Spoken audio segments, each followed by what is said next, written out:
Hello everyone, welcome back to YouTube channel. என்ன வீடியோட பிகினிங்லேயே கையில் வந்து கவரோட ஏதோ வச்சுருக்காங்க அப்படின்னு பார்க்குறீங்களா?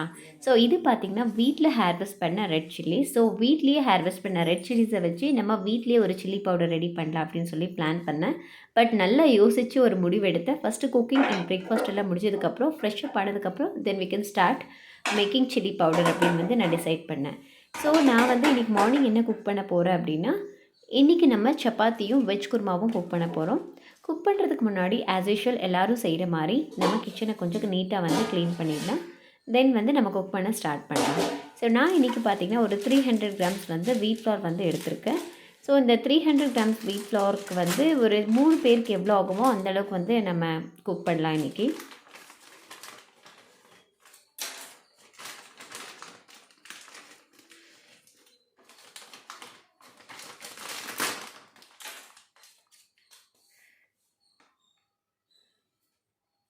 இங்கே பாருங்கள், என்னோடய கையில் வந்து சிவராத்திரி அன்றைக்கி குக் பண்ணும்போது ஹாட்டான குக்கர் வந்து தெரியாமல் நான் டச் பண்ணிட்டேன். அதனால் நல்லாவே வந்து மார்க் இருக்குது, பட்டை வந்த மாதிரி இருக்குது.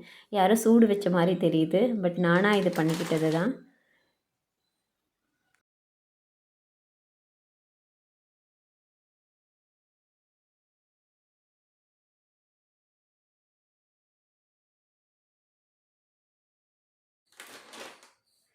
நம்ம கோதுமை மாவை வந்து நல்ல ஜல்லடை பிடிக்கலாம். ஸோ அப்போ தான் வந்து ஏதாவது டஸ்ட் இருந்ததுன்னா அதில் வந்து ஸ்டே ஆகும் அப்படியே அந்த ஜல்லடையில்.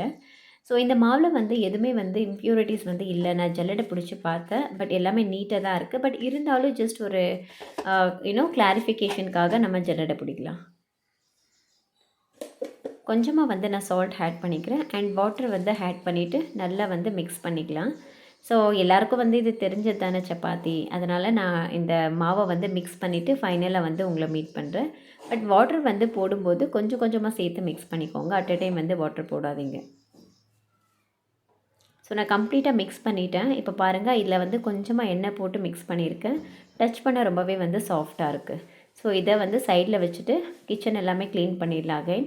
அப்படின்னா நம்மளுடைய கேஸ் ஸ்டவோட கலர் பார்த்திங்கன்னா பிளாக்கு. எப்போவுமே வந்து ஏதாவது பட்டுச்சுன்னா அப்படியே வந்து நல்லா ஹைலைட்டாக தெரியும். அதனால் கேஸை வந்து க்ளீன் பண்ணிவிட்டு நெக்ஸ்ட் வந்து நம்ம வெஜ் குருமாக்கு தேவையான வெஜிடபிள்ஸ் எல்லாமே வந்து இங்கே கட் பண்ணிக்கலாம். சப்பாத்திக்கு வந்து நிறைய சைட் டிஷ் வந்து இருக்குது. நம்ம சட்னி செஞ்சுக்கலாம். அந்த சட்னிலே வந்து வெரைட்டிஸ் ஆஃப் சட்னிஸ் கூட இருக்குது. அண்ட் அதே மாதிரி நம்ம வந்து உருளைக்கிழங்கு பொரியலோடு வந்து சாப்பிட்டுக்கலாம். பட் வந்து நான் வந்து ப்ரிஃபர் பண்ணுறது நிறைய வந்து வெஜிடபிள்ஸ் ஆட் பண்ண கறி தான் வந்து எனக்கு பிடிக்கும். பட் வெஜ் குருமா செய்யும்போது நம்ம இந்த வெஜ் குருமாவுக்கு ஆட் பண்ணுற அந்த மசால் வந்து கம்மியாக ஆட் பண்ணிக்கோங்க. Coriander powder and garam masala வந்து ஆட் பண்ணுவோம் இல்லையா? ஸோ அந்த பவுடர்ஸ் வந்து முடிஞ்ச அளவுக்கு வந்து கம்மியாக ஆட் பண்ணிக்கோங்க. பிகாஸ் அந்த மசால் பவுடரும் நம்ம நிறைய வந்து சாப்பிடக்கூடாது.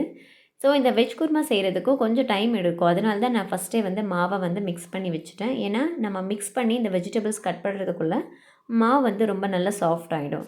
எப்படியும் இந்த வெஜிடபிள்ஸை வந்து நான் குக்கரில் தான் குக் பண்ண போகிறேன். ஸோ குக்கரில் வந்து நம்ம எல்லா வெஜிடபிள்ஸையும் போட்டு தேவையான மசாலா வந்து அதில் ஆட் பண்ணி ஓரமாக வச்சிட்டோம் அப்படின்னா அது பாட்டுக்கு வந்து குக் ஆகிட்ருக்கும். ஸோ மீன்வெல் வந்து நம்ம இருக்கிற வேலையை வந்து நம்ம பார்த்துக்கலாம்.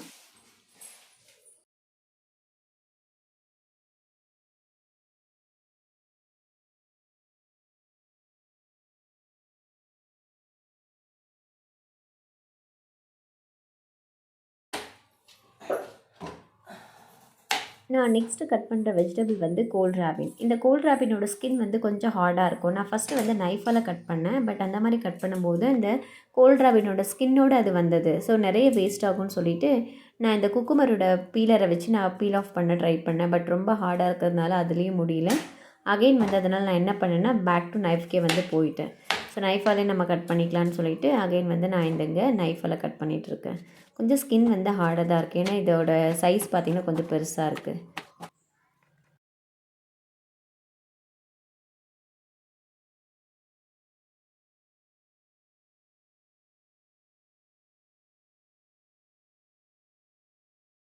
ஸோ வெஜ் குருமா செய்யும்போது இன்னொரு டிப் நான் சொல்கிறேன். இந்த மாதிரி பீன்ஸ் ஆட் பண்ணும்போது கம்மியாக ஆட் பண்ணிக்கோங்க. நிறைய வந்து நம்ம பீன்ஸ் ஆட் பண்ணோம் அப்படின்னா கொஞ்சம் வந்து தண்ணி தண்ணியாக இருக்கும் அந்த கறி. அதனால் பீன்ஸ் வந்து கொஞ்சம் முடிஞ்ச அளவுக்கு கம்மியாக ஆட் பண்ணிக்கோங்க.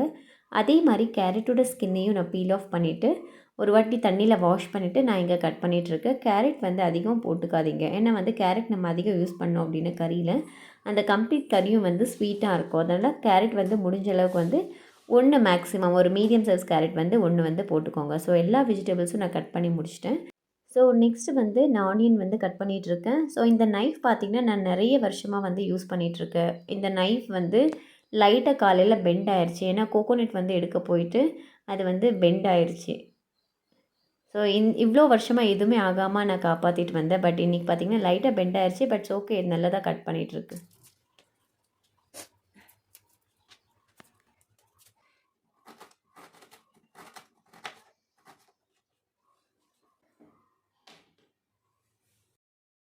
நான் இங்கே கார்லிக் அண்ட் ஜிஞ்சர் வந்து யூஸ் பண்ணியிருக்கேன். ஒரு கார்லிக் அண்ட் 1 இன்ச் ஜிஞ்சர் வந்து யூஸ் பண்ணிக்கலாம்.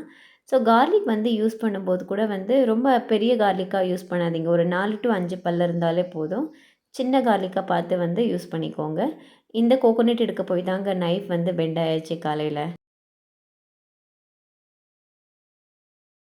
ஸோ இப்போ கட் பண்ணி வச்சுருக்க எல்லா இன்க்ரீடியண்ட்டையும் நம்ம மிக்சர் ஜாரில் வந்து ஆட் பண்ணிக்கலாம். So coconut, 1 inch ginger and 4 to 5 garlic gloves வந்து நான் இங்கே ஆட் பண்ணியிருக்கேன். அதே மாதிரி 3 க்ரீன் சில்லிஸ் வந்து நான் ஆட் பண்ணியிருக்கேன். எக்ஸ்டர்னலாக வந்து நான் சில்லி பவுடர் யூஸ் பண்ண மாட்டேன். அண்டு ஒரு 7 to 8 பெப்பர்கார்ன் யூஸ் பண்ணியிருக்கேன். அதே மாதிரி பிஞ்ச் ஆஃப் வந்து ஃபெனல் சீட்ஸ் வந்து நான் யூஸ் பண்ணியிருக்கேன். கொஞ்சமாக இதில் வாட்டர் சேர்த்து நல்லா வந்து பிளெண்ட் பண்ணிக்கலாம். இங்கே பாருங்கள், நம்மளுடைய கோகோனட் பேஸ்ட் வந்து ரெடியாக இருக்குது. இப்போ வந்து நம்ம சீசனிங் வந்து பண்ணலாம். கொஞ்சமாக வந்து இதில் ஆயில் வந்து நான் சேர்த்துக்கிறேன். And whole garam masala spices, ஒரு cinnamon stick, 2 cloves, 1 bay leaf and கொஞ்சமாக வந்து ஃபெனல் சீட்ஸ் வந்து ஆட் பண்ணிக்கலாம். அதே மாதிரி கட் பண்ணி வச்ச 1 ஆனியனை வந்து நான் இங்கே ஆட் பண்ணிக்கிறேன். ஸோ ஆனியனை வந்து நல்லா வந்து ஃப்ரை பண்ணிக்கோங்க. ஸோ ஓரளவுக்கு வந்து ஒரு 80% வந்து ஆனியன் நல்லா பாயில் ஆனதுக்கப்புறம் தான் நெக்ஸ்ட் இன்க்ரீடியண்ட்டை வந்து நம்ம ஆட் பண்ணணும்.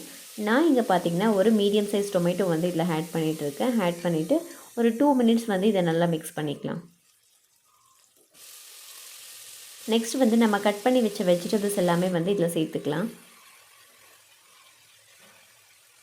இங்கே பாருங்கள் எவ்வளோ கலர்ஃபுல்லாக இருக்குது பார்க்குறதுக்கு.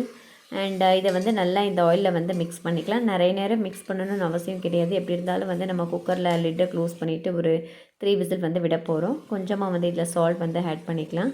அண்ட் 1 ஸ்பூன் வந்து கொரியண்டர் பவுடர், கொஞ்சமாக ஒரு 1/2 ஸ்பூன் வந்து garam masala and turmeric powder வந்து கொஞ்சமாக ஆட் பண்ணியிருக்கேன். ஆல்ரெடி வந்து பிளெண்ட் பண்ணி வச்ச கோகோனட் பேஸ்ட்டும் இதில் வந்து நம்ம ஆட் பண்ணிக்கலாம். ஆட் பண்ணிவிட்டு நல்லா வந்து மிக்ஸ் பண்ணிக்கோங்க.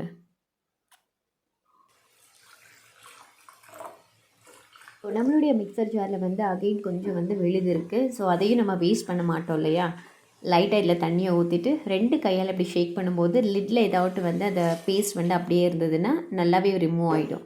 ஸோ இதை வந்து இந்த வாட்டரை வந்து நம்ம இந்த கிரேவியில் வந்து ஆட் பண்ணிக்கலாம். முடிஞ்ச அளவுக்கு வந்து இதோட கன்சிஸ்டன்சி பார்த்திங்க அப்படின்னா திக்கான கன்சிஸ்டன்சியில் தான் இருக்கும். ரொம்ப வந்து லிக்விடாக இருந்ததுன்னா நல்லா இருக்காது. முடிஞ்ச அளவுக்கு வந்து கொஞ்சம் திக் கன்சிஸ்டன்சியில் வந்து குக் பண்ணிக்கோங்க. அண்ட் நெக்ஸ்ட்டு வந்து தேவையான அளவு வாட்டர் ஆட் பண்ணி செட் பண்ணிக்கோங்க அதோட கன்சிஸ்டன்சியை.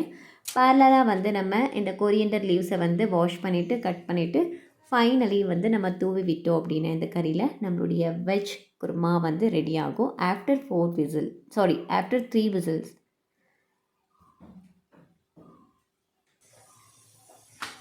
அண்ட் மீட் வைல் வந்து அது 3 விசில் ஆகிறதுக்குள்ளே நம்ம சப்பாத்தி வந்து இங்கே செஞ்சு முடிச்சுக்கலாம். நீங்கள் ரீசெண்டாக என்னோடய யூடியூப் சேனலில் வந்து நோட்டீஸ் பண்ணியிருந்தா தெரிஞ்சிருக்கும். நான் அடிக்கடி வந்து வீடியோ போஸ்ட் பண்ணல. ஏன் வந்து நான் வீடியோஸ் வந்து ஃப்ரீக்வெண்ட்டாக போஸ்ட் பண்ணல அப்படின்னா, எனக்கு வந்து லைட்டாக உடம்பு சரியில்லை. கொஞ்சம் வந்து எனக்கு கோல்டாக இருக்குது. அண்ட் வந்து ஆஃபீஸ் ஒர்க்கும் இருக்குது. அட் த சேம் டைம் வந்து வீடியோலையும் கான்சன்ட்ரேட் பண்ணணும். அண்ட் கொஞ்சம் வந்து நாங்கள் அப்டேட் ஆக வேண்டியது இருக்குது. ஸோ கொஞ்சம் படிக்க வேண்டியதும் இருக்குது. அதனால் வந்து நான் கொஞ்சம் லேட்டாக வந்து போஸ்ட் பண்ணுறேன். மல்டி டாஸ்கிங் வந்து என்னால் பண்ண முடியல. அதனால தான் எனக்கு வந்து எப்போ ஃப்ரீ டைமாக இருக்குமோ அப்போ வந்து நான் போஸ்ட் பண்ணுவேன். இன்றைக்கி வந்து வீக்கெண்ட் லீவாக இருக்கிறதுனால, சாட்டர்டே வந்து லீவுன்றதுனால காலையிலே வந்து இந்த விலாகை ஷூட் பண்ணிவிட்டு நான் சீக்கிரம் வந்து எடிட் பண்ணிவிட்டு ஃபஸ்ட்டு போஸ்ட் பண்ணணும்னு சொல்லிவிட்டு இன்றைக்கி நான் போஸ்ட் பண்ணிகிட்ருக்கேன். ஸோ நம்ம வந்து ஒரு ஏப்ரல் ஆர் மே அந்த டைமில் வந்து நான் ஃப்ரீக்வெண்ட்டாக வந்து வீடியோஸ் மேக் பண்ண வந்து நான் ட்ரை பண்ணுறேன். ஸோ நம்மளுடைய பிரேக்ஃபாஸ்ட் வந்து ரெடியாக இருக்குது. நான் சாப்பிட்டு முடிச்சுட்டு உங்களை நான் மீட் பண்ணுறேன்.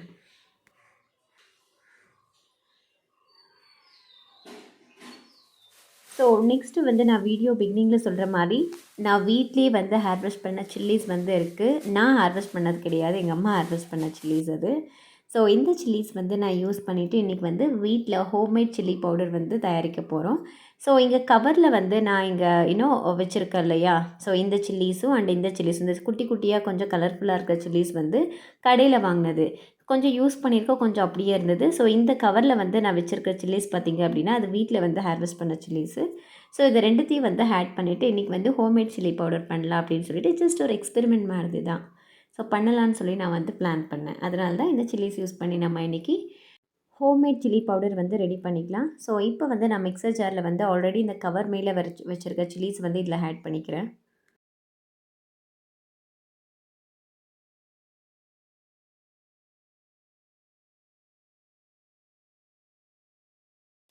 ஸோ அதே மாதிரி கவருக்குள்ளே இருக்கிற சில்லிஸ் வந்து கொஞ்சம் சில்லிஸ் வந்து இதோட வந்து நம்ம ஆட் பண்ணிக்கலாம். அண்ட் ரிமைனிங் வந்து நெக்ஸ்ட் பேட்சோட வந்து நம்ம பிளெண்ட் பண்ணிக்கலாம். ஸோ நம்ம ஆட் பண்ணுறதுக்கு முன்னாடி இதில் மேலே இருக்க அந்த காம்பு எல்லாமே வந்து செப்பரேட் பண்ணிடணும். ஸோ இப்போ கவரில் நான் எடுத்து வச்சுட்ருக்கிறது வீட்டில் வந்து ஏதாவது ரசம் இல்லை பொரியல் செய்யும்போது போடுறதுக்கு வேணும் இல்லையா, அதனால் கொஞ்சமாக வந்து வீட்டுக்காக நான் இங்கே எடுத்து வச்சுக்கிறேன்.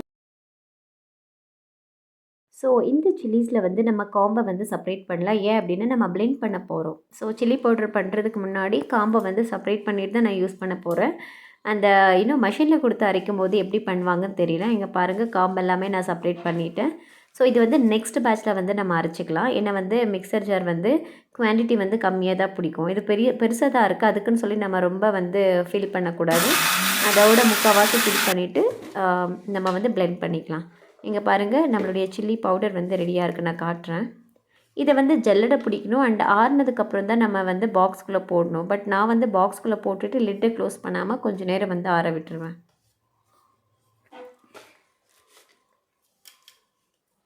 இப்போ பாருங்கள், இந்த பாக்ஸில் வந்து நான் இந்த சில்லி பவுடர் வந்து ஆட் பண்ணிக்கிறேன். ஸோ இங்கே பாருங்கள், நம்மளுடைய சில்லி பவுடர் வந்து ரெடியாக இருக்குது. ஸோ அதே மாதிரி வந்து நெக்ஸ்ட் பேட்சை பிளெண்ட் பண்ணி எடுத்துக்கலாம்.